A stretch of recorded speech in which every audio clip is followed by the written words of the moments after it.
In today's video, we are going to talk about A Writer's Odyssey.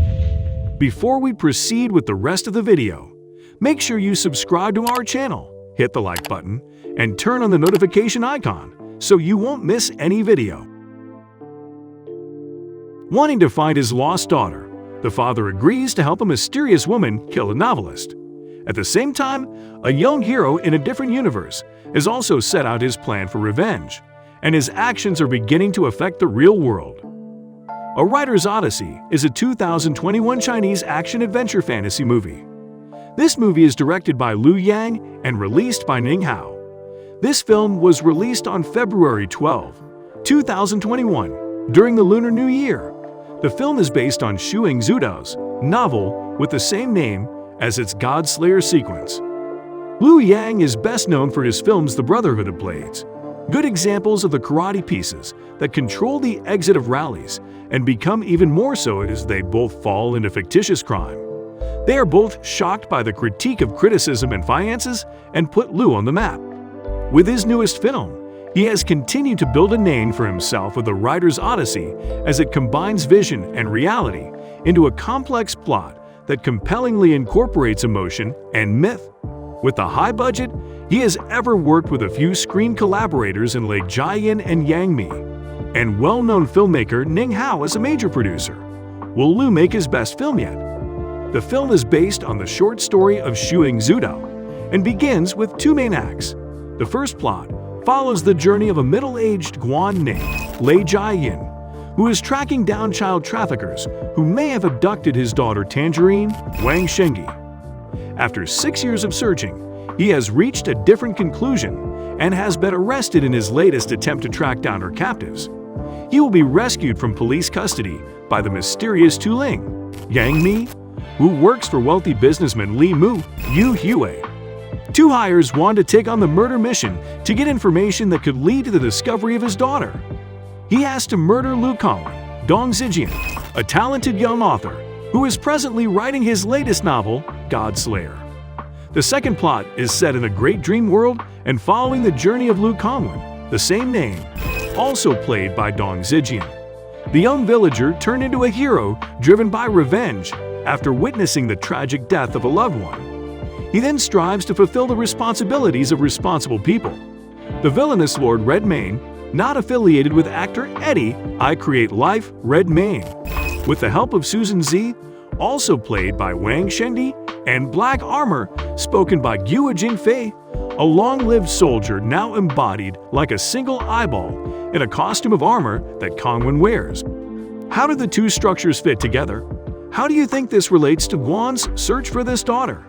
Does the film provide answers? Does the film cling to Liu's previous work?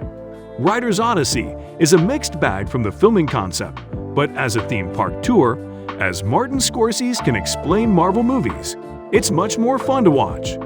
The storytelling process is not new, especially concerning Hong Kong, Chinese films. We had films like Pang Brothers Recycle, was about a writer immersed in a wonderful world she wrote that was motivated by her inner fears. We also had Ching Siu Tung's The Adventures of Dr. Y, was about a writer having trouble completing his serial adventure karate novel while pursuing a divorce. Both films were examples, incorporating fiction and non-fiction, while the genre of emotional and psychological packaging was being developed. And this is where A Writer's Odyssey comes into play. Going into the film, let's start with the problems. There are numerous moments in this film that are difficult to believe or unexplained about their inclusion. Guan, for example, is close-knit and throws things away. However, the film exaggerates the action to a level that is almost humorous and has a great hero in the beauty of its indescribable appearance in some way.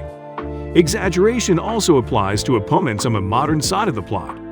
The two leaders working for Li use packets of electricity and mysterious drug injections that promote energy explosions. How do these types of people work with a man like Li? There are no clues, but the kind of symbols that some people are talking about is about a film directed at dreams that has to be taken seriously. And this is about the modern line. However, with a film that has carefully crafted the awesome stakes that want to be heard emotionally, namely the sins of the returning fathers to haunt the children, the battle between good and evil, The film has an imbalance of tones in what it wants to be. It wants to be a leading blockbuster and wants to be the epitome of crime, but Liu and his screenwriters Chen Shu, He and Qin, Yu Yang seem to be unable to find a seamless way of bringing these species together.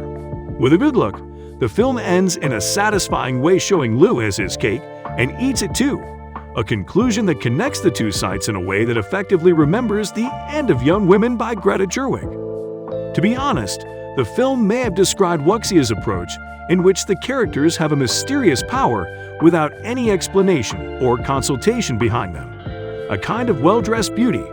But seen in modern times, the fantasy aspect continues to be seen as the best. On the positive side, Liu has collected a masterpiece of a fictional world that has a huge impact on Japanese sources. But the splendor of the view remains a spectacular sight, and the IMAX camera function does the best of the imaginary views shown. The action scenes are clear and powerful, and the film has enough gonzo power to keep the film entertaining when it is not emotionally satisfying.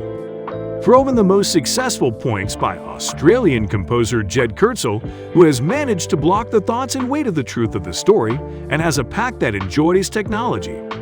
The actors try their best to lend life to their characters, who are limited and almost truly successful.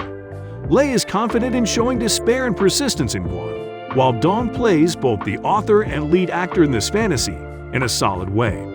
Yang is as amazing as Tu Ling as she shows the current performance and hard work in a role, unlike anything she has ever done, while Guo is as fun as Black Armor, as he adds the much-needed comic relief to the process.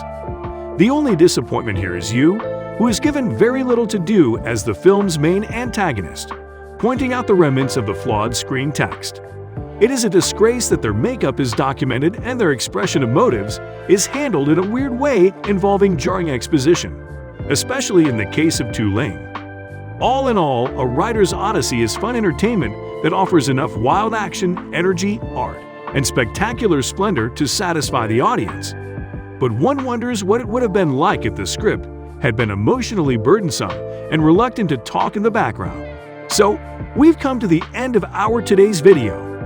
Share your thoughts in the comments below, and don't forget to press the like button, subscribe to our channel, and turn on the notification bell so you won't miss any future videos. Till next time.